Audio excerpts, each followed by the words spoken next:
Nerderotic.com. We have another thing to talk about here. I saw it on Geeks and Gamers Daily. It's Ryan's favorite movie, and the drama behind this is hilarious. So good.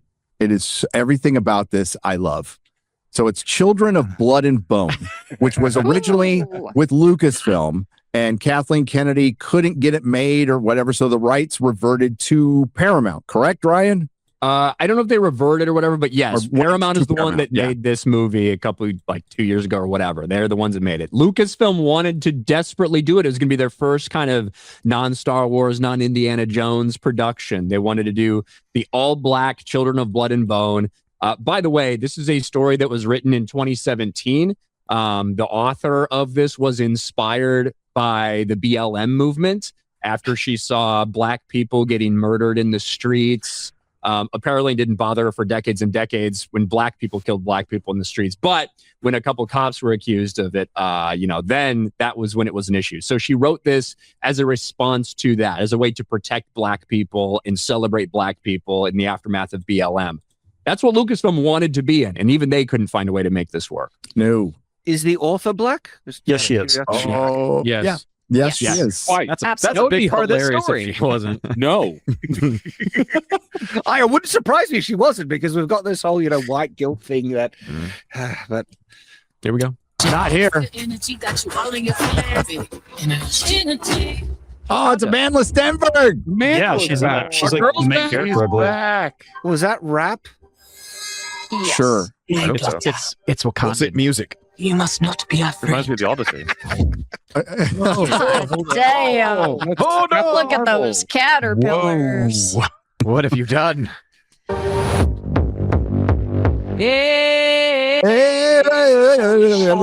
It's a land where magic flowed through our people.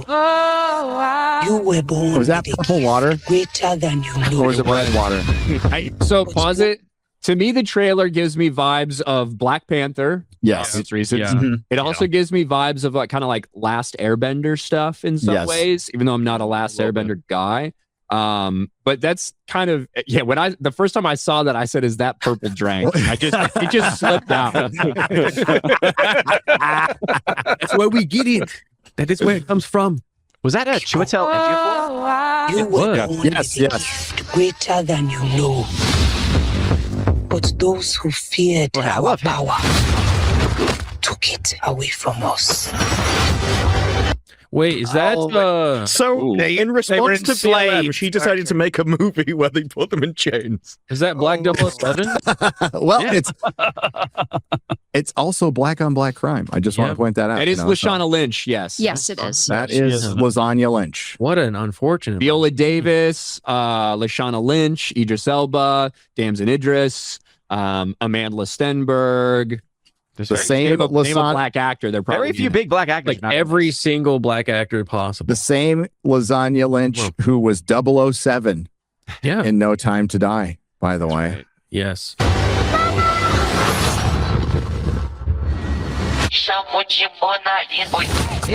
Worldwide phenomenon.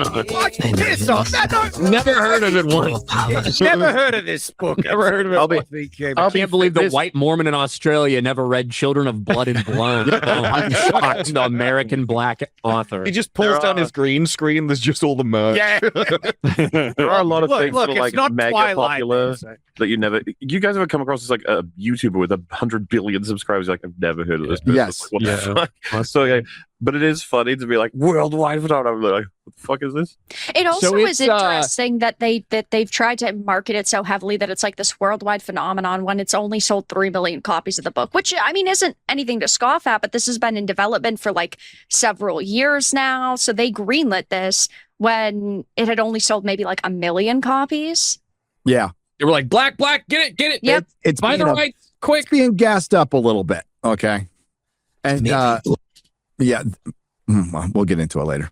But that does not change who you are.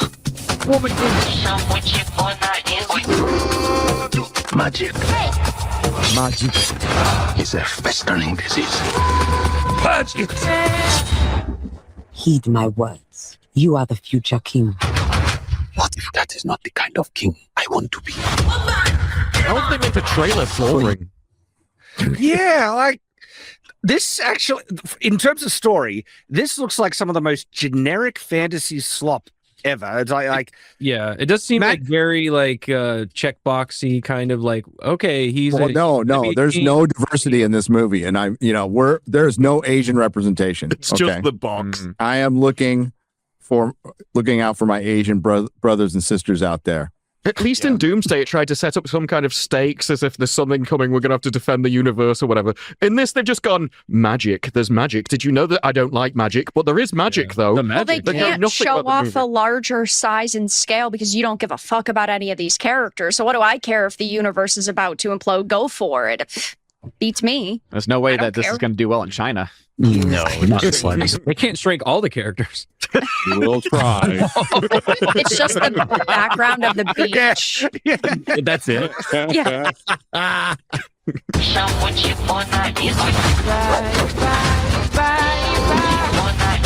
Because I believe you are the one. You can bring magic back. Hey, it's Amanda Waller. Hey, okay, I got a question. It is. Hold on. What? Why weren't they more relatable and just used American accents? Good question. So, I'm because just asking questions. they have to respect the source material, Gary. I mean, Okay. Hold up. Wait. Look around, everybody on me. Hold up. Wait. Look around, it's me and my group. What is this music? I don't know. I wanted to stop. Beyonce, motherfucker. How did they get a Beyonce is song garbage. for this? like the musical alone is making me hate. We're telling a supposedly like African based story about African characters, and we're playing American crap music. What, you think it should just be fucking bongos and shit? You racist son of a bitch. We're just having a break into Spain. All this good energy got you all I'm gonna talk over it. Fuck this music. I was fine with the copyright on it, so I think it'll be all right. All right.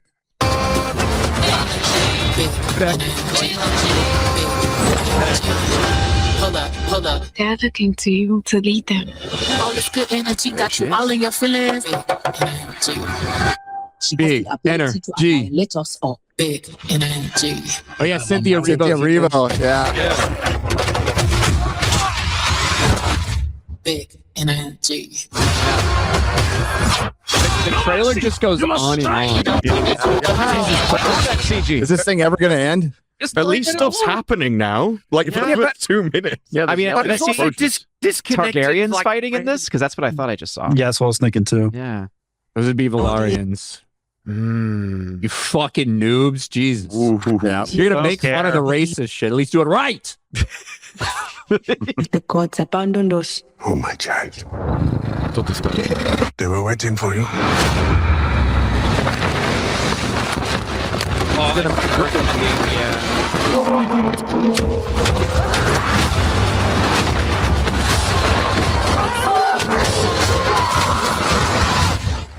Treebeard, no. Gosh, she's an airbender. It really does just look like an all-black Avatar: The Last Airbender. Yeah, Yeah. Now that you've pointed that out. very generic. Yeah, like that. And I don't even like Avatar: Last Airbender, but from my small experience with it, that's what the vibes I felt. Black Panther and that kind of That would be Like accurate. Black Panther with magic. Yeah, and whatever. Like people are inspired by a lot of different shit. It is what it is. Look, there's an all black cast. All black cast, not a single white person in sight, not a fucking Asian, not a Mexican, none of this other bullshit. And you know what?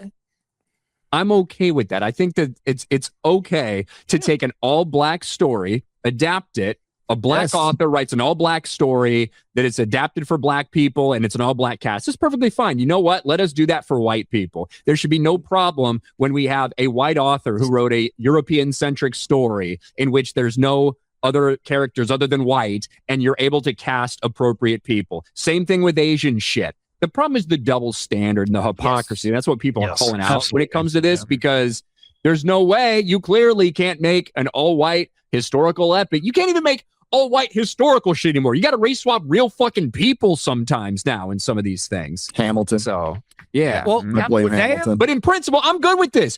If Yes. you don't like, if you're like, we don't have any diversity, well, one, there's plenty of it. But hey, make your own stuff, which they did. Make movies out of your own stuff, which they're doing. So I'm fully in support of the idea of this.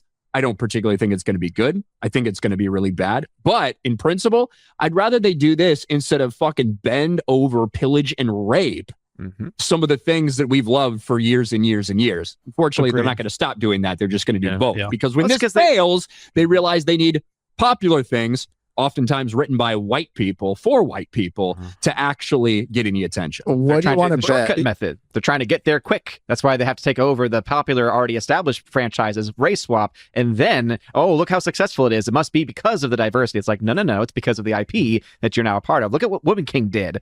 Didn't even crack $100 million, that movie. But it's 99% audience score on Rotten Tomatoes. Oh, of course, yes. Yeah, for and all what do you, the 10 people that went to see it, they're loving it. What do you want to bet that people who were backing up Black Helena Troy there had to be a little crossover with complaining about Amanda Stenberg not being black enough for this role? Oh, yeah. Yes.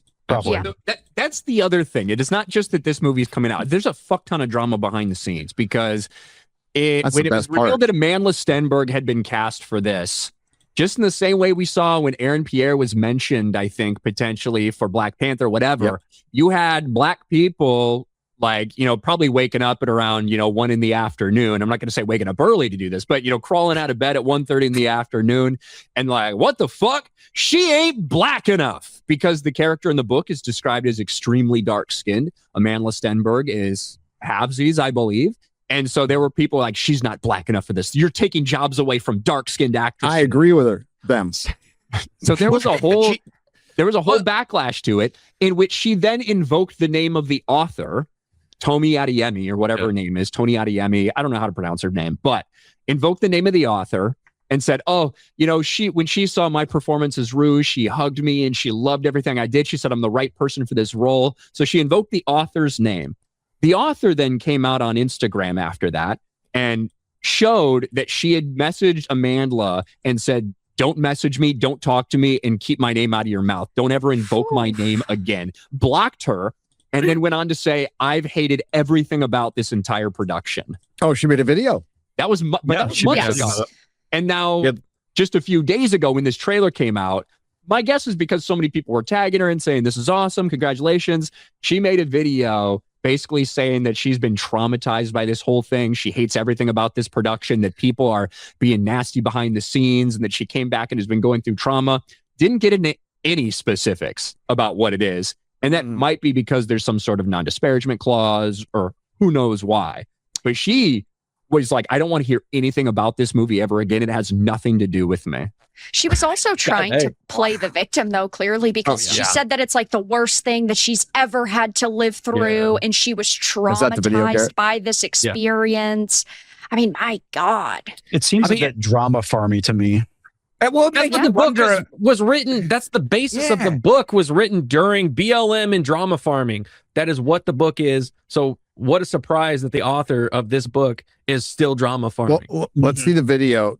It's 5 minutes long. It's 5 minutes. Just a couple of minutes, a minute or two of it. Yeah, and there's lots of big dramatic pauses. She's like shaking. She's so upset. Yeah.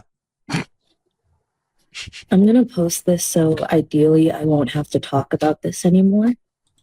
That's not how that works. But I probably will. Yeah, what? And what I'm about to share is not a secret to the people involved. She wanted to get cast. You're reading it. It's a reality to I've had to live with for about a year and a half. These pauses are real. And everyone involved, at least at the highest level, has been made aware of this reality. And they haven't done anything to make it better. Can I speed this up? God dang. If anything, they've only antagonized me. And I accept that. It's like she's a marathon runner. Oh, bro, this is slower than the Odyssey. What the fuck? Stop it there.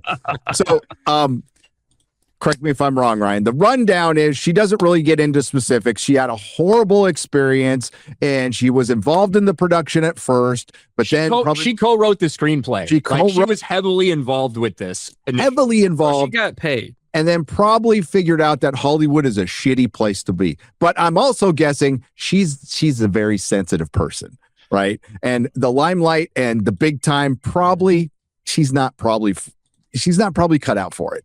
It's pretty evident. I know nothing about this person. My initial judgments based on this video and the entire premise behind writing it is that you think that you have been a victim your entire life because you're black and because you're a woman. Yes. And just because you're stupid doesn't make you a victim. I'm sorry. And both those things aren't helping you in that aspect. But like, when you involve all these different people, you have this woke on woke crime going on. You have these people who are perpetually trying to be the most important person in the room or the person with the most trauma, the most victimhood, all of this shit. And that's kind of what this entire story was based on and how it was built. And now you have someone who seems relatively young. I don't know how old she is, who's involved in this and is now trying to pretend like she's so traumatized and she's in so much pain because of what she had to go through and like putting on this performance because that's what this is.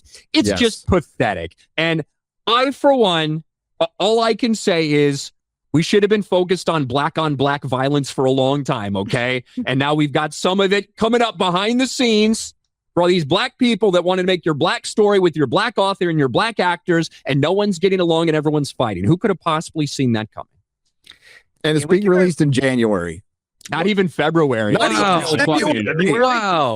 January literally is the place where films go to die. There's only maybe a couple of films that have ever been able to get past. I think the first Megan film actually was able to do that, but it's very rare for any success. I like Mithrigan. I just like him. You know, Mithrigan did way worse. Mithrigan Dead IP now. Mithrigan, I forgot.